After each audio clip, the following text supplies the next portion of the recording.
2025년 오늘 마지막 주일입니다. 52번째 주일 낮예배를 통하여서 우리는 지난 52주 동안 하나님의 말씀 가운데 어떻게 살아가야 되는지 나의 신앙의 모습을 진단해보고 또한 삶의 목표를 마주하게 되었습니다. 여러분 1년이 지났습니다. 어떠십니까? 여러분은 그 신앙의 목표에 근접하였습니까? 아니면 아직은 조금 부족하십니까?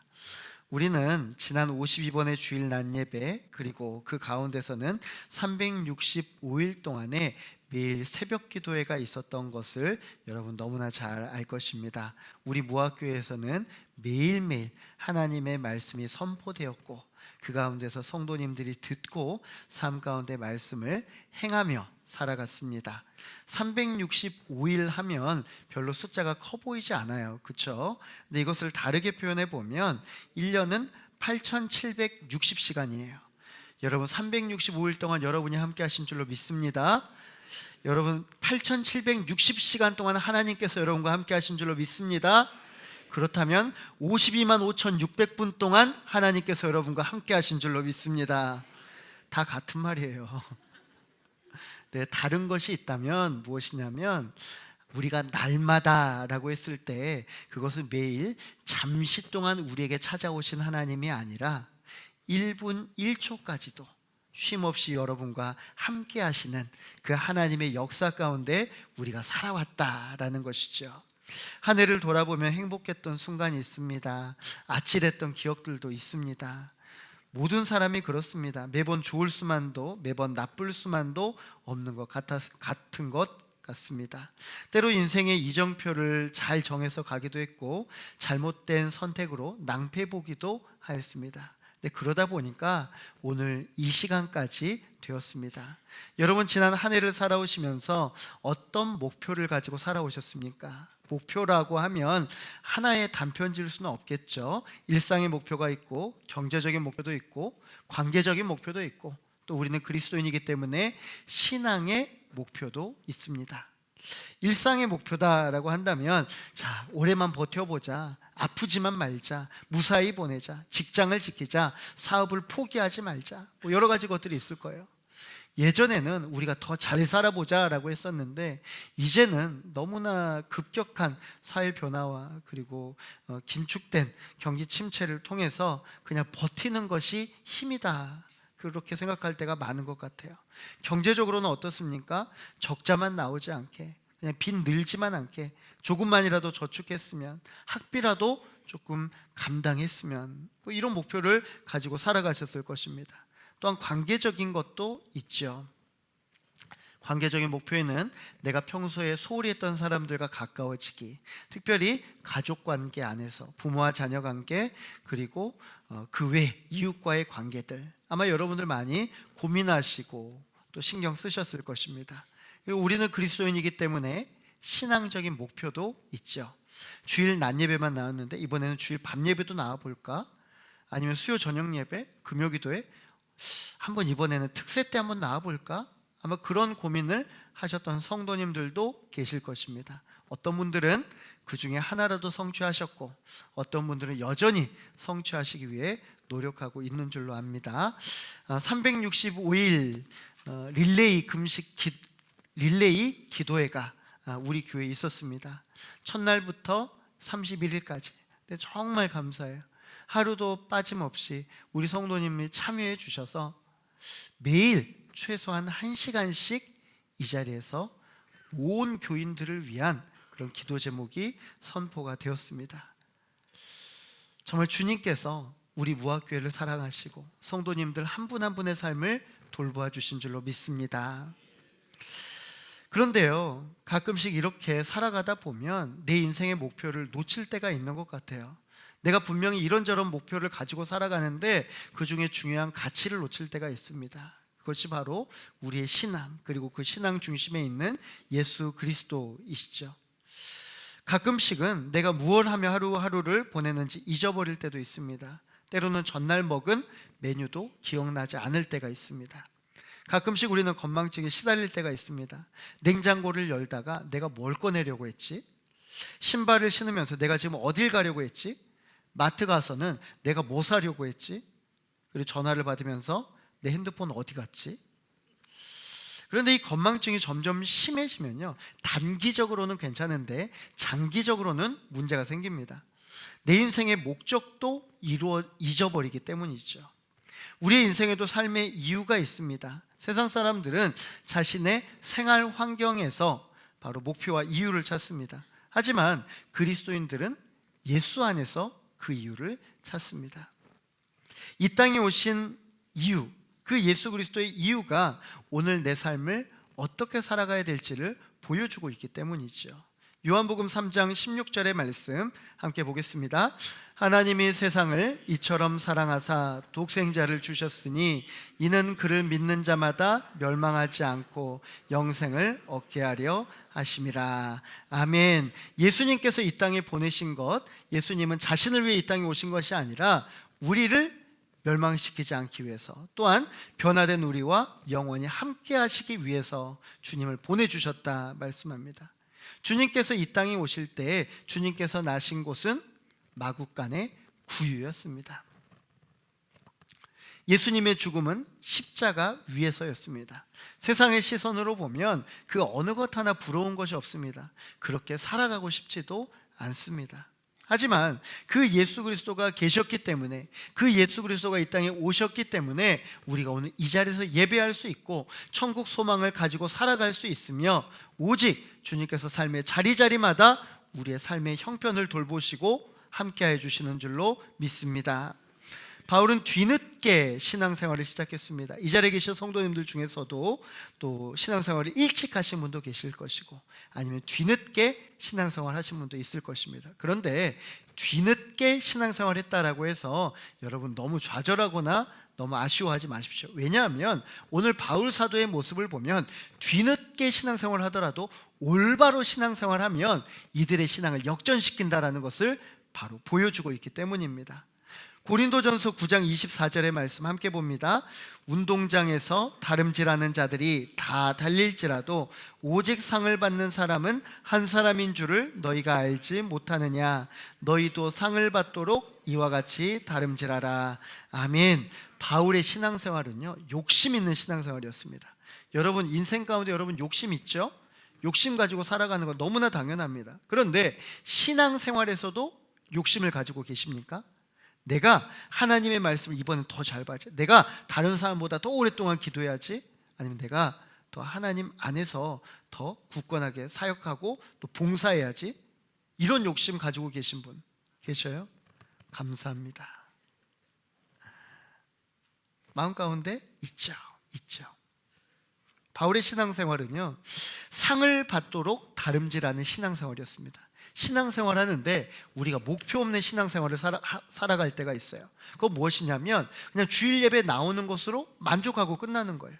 그럼 이건 목표 없는 신앙생활이에요. 몰라요. 끝까지 도착점에 여러분이 갈 수는 있을지 몰라요. 그런데 그 과정 가운데 여러분은 아마 상을 받지 못할 수도 있어요. 그리고 중요한 게 뭐예요? 바울 사도가 상을 받도록 열심히 일하라. 상을 받도록. 바울 사도는 그냥 끝까지 완주하는 데 목적을 두는 것이 아니라 그 과정 가운데서 분명하게 이루고 싶은 성취가 있었다라는 것이죠. 그런데 이 성경을 마태복음 7장 20절을 보면 뭐라고 말씀하시는가? 이러므로 그들의 열매로 그들을 알리라. 아멘. 그들의 열매로 그들을 알리라. 우리가 열매 생각하면 내 삶 가운데 드러난 결실을 생각할 때가 많이 있죠. 여러분 한 해 동안 여러분 이룬 결실이 무엇입니까? 성경은 그 결실을 말하는 것인가요? 아니에요. 그렇지 않아요. 성경은 이 열매를 내 삶 가운데 이룬 결실이 아니라 하나님과의 관계 가운데서 하나님께서 나에게 원하시는 그 결실을 내가 거두고 살아가고 있는가. 그러니까 전혀 우리가 보는 것과는 다른 거예요. 갈라디아서 5장을 보면 성령의 9가지 열매가 나오죠. 여러분 다 외울 수 있으시죠? 예, 세 분만 계시기 때문에 한번 읽어보겠습니다. 갈라디아서 5장 22절 23절의 말씀입니다. 오직 성령의 열매는 사랑과 희락과 화평과 오래 참음과 자비와 양성과 충성과 온유와 절제니 이것을 금지할 법을 없느니라. 아멘. 위의 열매들은요 각각의 특성을 가지고 있습니다. 어떤 특성이냐면 하나님과 나와의 관계에서 열리는 열매들, 그리고 이웃과 나와의 관계에서 맺히는 열매들, 그리고 내 안에서 맺혀지는 열매들이 있습니다. 근데 하나님과 나 사이에서 맺어지는 열매가 무엇인가? 그것은 바로 사랑과 희락과 화평입니다. 이웃과 나 사이에서 맺어지는 열매는 오래 참음과 자비와 양선입니다. 그리고 자신 안에서 이루어지는 열매가 충성과 온유와 절제입니다. 보니까 9가지 열매는 3가지로 나눠지네요. 그런데 이 3가지는 한 가지로 모아져요. 우리가 9가지 열매를 거두기 위해서 세상 가운데서는 9번의 노력을 해야 됩니다. 그렇죠? 계속해서 분산돼서 열심히 노력해야 9가지 열매를 맺을 수 있어요. 그런데 성경은요 그것이 9가지 열매가 9나무에서 열리는 것이 아니라 하나의 나무에서 열린다라고 말씀합니다.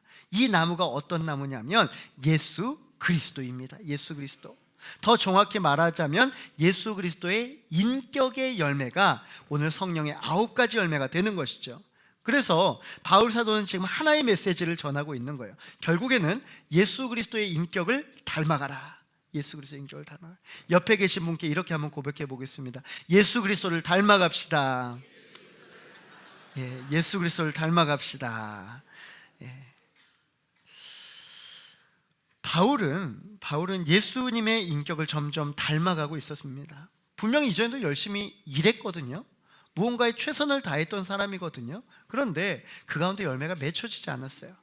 근데 예수님 앞으로 서게 되니까, 예수님의 인격을 닮아가게 되니까 그의 삶에서 열매가 맺혀지기 시작하는 것입니다. 지난 금요일에 무한기독교연합회에서 주관하는 성탄 송년 음악회가 있었어요. 근데 거기에 초대 손님이 있었습니다. 여러분 누군지 잘 아시죠? 맞아요. 무학연합찬양대입니다. 무학교의 연합찬양대. 얼마나 은혜스러운지 몰라요. 그래서 얼마나 노력을 했는지 잘해줬어요. 너무나 참 행복하게 들었어요. 참 무학교의 목사로서 자부심을 느끼고 무학교의 한 사람의 성도로서도 참 자부심을 느끼는 순간이었어요. 그리고 또 한 분의 초대 손님이 있었는데 그분이 바로 조혜련 씨예요. 1시간여 동안에 춤과 노래, 간증으로 사람의 마음을 들었다 놨다 하더라고요. 그런데 이분의 간증을 들어보니까 불과 10년 전만 하더라도 그리스도인이 아니었대요. 보니까 그의 삶에 여러 어려움이 있었어요. 근데 그 과정에 이 조혜련 씨가 가졌던 것이 욕심이었대요. 욕심을 가지고 세상 가운데 취하려고 부단히 애를 쓰는 거예요. 정말 열심히 했대요. 근데 그 과정 가운데 삶에서 여러 어려움에 처하게 됩니다. 그 중에 하나가 남편과의 이별이었습니다. 이혼이죠. 그리고 그 이혼 중에 다시 재혼을 하게 됩니다. 그런데 이 과정에서 조혜련 씨가 하나님을 만나기 시작해요. 누구 때문에 만나게 되었냐면 바로 재혼한 남편을 통해서 교회를 접하게 됐고, 그 과정에서 자신의 인생 가운데 하나님이 얼마나 필요한 존재인지를 깨닫게 되었어요. 그 이후로도 조혜련 씨는 똑같이 열심히 살았습니다. 그런데 똑같이 열심히 살았는데 다른 결실이 맺어지기 시작을 했대요. 이전에는 맺혀지지 않았던 열매들이 예수 그리스도를 믿고 난 후에 그의 삶 가운데 열매가 맺어지기 시작한 거예요. 이전에는 자신이 원하고 바라는 것을 얻고자 노력했지만 하나님을 믿은 후에는 하나님께서 맡기신 일에 충성하도록 노력을 했대요. 자신의 인생을 바라보는 눈이 자신의 욕망에서 하나님의 사명으로 바뀐 것입니다. 그랬더니 하나님께서 자신의 삶을 축복해 주었더라. 신앙생활을 한 후로는 하나님이 원하지 않는 것에는 타협하지 않으려고 노력하게 되었대요. 그리고 또한 음주나 세상적인 성공 방식을 거부합니다. 왜 그럴까요? 내 안에 예수 그리스도가 사시기 때문에. 자신의 삶을 재정비하고 나니까 그때부터 전혀 다른 삶이 열리기 시작했던 거예요. 결국 조혜련 씨의 변화된 삶에 온 가족도 예수 그리스도를 믿고 신앙생활하게 되었다라고 해요. 자신의 인격이 아닌 예수 그리스도의 인격이 우리 삶 가운데 들어올 때, 그리고 내가 아닌 예수 그리스도께서 내 삶을 주도해 나아가실 때 우리도 이와 같은 삶을 살아가게 될 줄로 믿습니다. 내 안에 예수 그리스도의 생명력이 함께하면서 이제는 예수 그리스도의 영향력이 곳곳에서 드러나게 된다라는 것이죠. 바울 사도는 예수 그리스도의 인격으로 변화된 자신의 삶을 돌아보았습니다. 그리고 갈라디아 성도들에게 말하는 거예요. 이렇게 살면 안 된다. 나와 같이 살아라. 내가 어떻게 살았는가? 갈라디아서 2장 20절 말씀 함께 봅니다. 내가 그리스도와 함께 십자가에 못 박혔나니 그런즉 이제는 내가 사는 것이 아니요 오직 내 안에 그리스도께서 사시는 것이라. 이제 내가 육체 가운데 사는 것은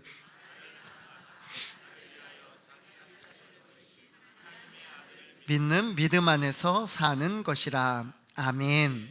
갈라디아 교회 성도들은요, 예수 그리스도와 함께 십자가에 못 박혀 살아가기로 결단했던 사람들입니다. 그런데 바울 사도가 떠나자 그 십자가를 내려놔 버렸어요. 그리고 세상적으로 더 좋아 보이는 것을 쫓아가게 됩니다. 분명히 복음의 본질이 예수 그리스도인데 그 예수 그리스도의 십자가를 내려놓고 율법이라는 것을 쥐며 신앙생활을 하려고 하는 것입니다. 그러면 그 삶 가운데 결실이 맺어지겠습니까? 안 맺어지죠, 여러분. 가짜에 무슨 열매가 있습니까? 맺어지지가 않아요. 바울 사도가 말씀합니다. 너희가 이같이 어리석으냐? 성령으로 시작하였다가 이제는 육체로 마치겠느냐? 여러분, 중요한 게 있어요. 신앙생활은 처음이 중요해요. 언제 주님을 만났나? 어떻게 주님을 만났냐? 너무 굉장히 중요해요. 근데 더욱더 중요한 게 뭔지 아세요? 그 신앙을 내가 끝까지 가져가느냐, 내가 주님 앞에 설 때까지 가져가느냐. 우리 시므온 찬양 때 얼마나 감사해요. 마지막까지 신앙생활을 지고 나아가는 거예요. 그것은 겉모습으로 신앙생활하는 것이 아니라 바로 속사람으로 신앙생활하는 것입니다. 우리 겉은요, 지금 이 자리에 앉아 있어요. 그런데 우리 속은 어떻게 신앙생활하고 있습니까? 이것은 잃어버린 신앙의 본질을 되찾으라라는 것입니다. 교회 나와서 예배하는 것 좋습니다. 봉사하는 것도 좋습니다. 교제하는 것도 좋습니다. 그러나 십자가가 없는 예배, 십자가가 없는 봉사, 십자가가 없는 교제라면 우리 주님께서 그것을 과연 기뻐하실까요? R.A. 토레이 목사님이 아침마다 이런 기도를 했다고 합니다. 주님, 저에게 먼저 성령으로 충만함을 주소서. 그리고 성령의 인도하심을 통해서 하루길을 걷게 하옵소서. 제가 성령으로 충만하지 않을 때에 말하지 않도록 도와주소서. 제가 성령으로 충만하지 않을 때에 중요한 결정을 하지 않도록 도와주소서. 제가 성령으로 충만하지 않을 때 함부로 행동하지 않도록 도와주소서. 사랑하는 성도 여러분, 우리 혼자 살아갈 수 있습니까? 착각입니다. 우리 주님께서 여러분과 함께 지난 1년 동안 함께 하신 줄로 믿습니다. 그래서 내가 이룬 결실이 아니라 그 가운데 매 순간 주님께서 함께 하셨기 때문에 우리가 오늘 이 자리에 있게 된 것입니다. 고린도전서 1장 18절의 말씀입니다. 십자가의 도가 멸망하는 자들에게는 미련한 것이요 구원을 받는 우리에게는 하나님의 능력이라. 아멘. 오늘 내가 십자가를 바라보는 것, 그 십자가의 도 가운데 살아가는 것, 이것이 내 인생의 확실한 열매 맺는 삶을 보장하는 것이다 라는 겁니다. 바울은 오늘 갈라디아 교회 성도들에게 선언합니다. 본문의 14절 말씀입니다. 그러나 내게는 우리 주 예수 그리스도의 십자가 외에 결코 자랑할 것이 없으니 그리스도로 말미암아 세상이 나를 대면하여 십자가에 못 박히고 내가 또한 세상을 대하여 그러하니라. 아멘. 제가 목양실에서 보내는 시간이 굉장히 많습니다. 거의 자는 시간 그리고 밥 먹는 시간 빼고는 거의 목양실에서 지내요. 그런데 그 목양실에 보면 십자가가 대단히 많습니다. 어느 순간에 보니까 많아졌어요. 그래서 가끔씩 손님이 찾아오시면 이렇게 말해요. 와, 목사님 십자가가 대단히 많네요. 목사님 신기한 십자가가 정말 많네요. 제가 어느 순간에 돌아보니까 제가요 신기한 십자가를 수집하는 그런 습관이 생겼더라고요. 취미가 생긴 거죠. 그래서 그 십자가를 보면서 되게 좋아요. 그 십자가를 보니까. 그래서 제 이제 취미를 아시는 분들이 어디선가 이제 십자가, 신기한 십자가를 갖다가 선물로 주셔요. 그러면 더 좋아요. 그런데 이것이 어느샌가 보니까 저에게 조그만 자랑이 되어 있더라고요. 내 방에는 십자가가 대단히 많아. 신기한 십자가가 정말 많아. 근데 어느 날 존 파이프 목사님의 설교를 듣게 됐어요. 근데 그 설교를 듣다가 그 목양실에 있었던 수많은 십자가 앞에서 제가 참 많은 부끄러움을 느끼게 되었습니다. 설교 내용을 한글로 번역을 해보니까 대체로 이런 내용입니다. 세상에 영향을 끼치기 위해서 많은 것들을 알 필요가 없습니다. 당신이 알아야 할 것이 있습니다. 십자가 위에서 예수 그리스도가 여러분의 의가 되어 주셨습니다. 십자가 위에서 예수 그리스도가 여러분의 죄를 짊어주셨습니다. 십자가 위에서 예수 그리스도가 당신의 죄책감과 정죄를 대신 지셨습니다. 우리는 때로는 십자가만 생각을 합니다. 그런데 때로는 십자가 위에서 우리 주님께서 무엇을 했는지는 놓쳐버릴 때가 많은 것 같아요. 여러분 반드시 아셔야 됩니다. 예수님은요, 단지 과거 어느 날 십자가에서 돌아가신 것뿐만이 아닙니다. 예수님은 십자가 위에서 지금도 여러분의 삶을 조율하시고 삶을 바꾸시는 분이신 줄로 믿습니다. 여러분이 오늘 숨쉬는 이 시간, 이 순간, 그리고 이 하루, 여러분이 누리는 이 평안, 그리고 다시 일어날 수 있도록 힘주시는 것, 그리고 한때 너무 부끄러워 감히 주님 앞에 나올 수 없었지만 주님께서 길 열어주시고 이 자리에 나오게 하신 것, 이것은 그냥 우리에게 주신 것이 아니라 예수 그리스도가 십자가 위에서 자신의 피를 흘림으로, 자신의 목숨을 바침으로 우리에게 주신 귀한 선물인 줄로 믿습니다. 이 십자가를 통해 예수님이 원하시는 것이 있습니다. 바로 우리가 십자가의 능력을 알고 이제는 그 십자가를 자랑하며 살아가라 라고 권면하고 있습니다. 때로는 내 겉에 있는 십자가가 나의 자랑이 될 때가 있습니다. 근데 우리 주님께서는 그걸 말씀하지 않아요. 내 안에 있는 십자가를 바라보라라고 말씀을 하십니다.